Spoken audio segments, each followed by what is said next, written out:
If you look up, you're going to see a spectacular air show over the Royal BC Museum early Sunday morning. A Russian-made helicopter, most often used for logging and aerial construction, will be in the air, hoisting a massive new air conditioning unit onto the museum's rooftop. A-News reporter Mary Beth Burton now with more on the machine and the manpower it's going to take to get this job done. The cam-off helicopter looks impressive in the hangar, but wait till you see it at work. The heavy-lift aircraft can hoist up to 5 tons or 11,000 pounds per trip on a long line. On Sunday, a much smaller job, 11 loads, a total of 30,000 pounds, to carry an air conditioning unit to the top of the Royal BC Museum. Consists of 2 air conditioners that's broken up into 4 different picks or loads, plus 3 other loads of 2 chillers and a humidifier. What makes the Russian-made cam-off a good choice for the museum lift? The fact that it has a coaxial rotor system, which allows no tail rotor required for this helicopter. So we have 3 blades going one direction, and we have 3 blades going the other direction. So there's counteracting each other's torque. But those 6 blades working all at once could cause problems for objects below.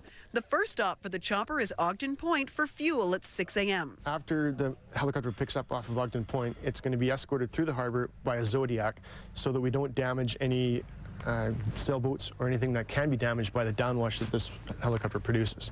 It is a substantial downwash, and it's something that we have to be cognizant of. Trucks with the massive air conditioner pieces will line Belleville Street, with riggers waiting to secure each load. Streets around the museum will be closed from 6 to 11 a.m. Sunday under police and security control. If you want to come and see the airlift yourself on Sunday, VIH says the best place to watch it is right here across the street on the lawn of the legislature. That also happens to be the emergency landing spot should something go wrong with the chopper.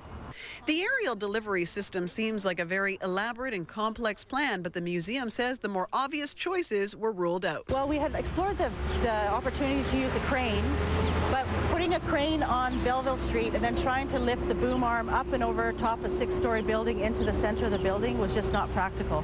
The new air conditioning unit and installation cost $3 million and only cools the north side of the museum. The current system takes up half the basement and will slowly be phased out by next March. Our existing technology is built in the 1960s. It's reaching the end of its useful life, and it's our job to make sure that our collections are maintained, that the air conditioning and the humidity and the temperature is maintained properly for these collections.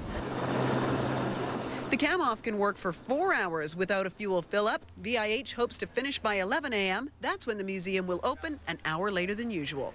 In Victoria, Mary Beth Burton, A-News.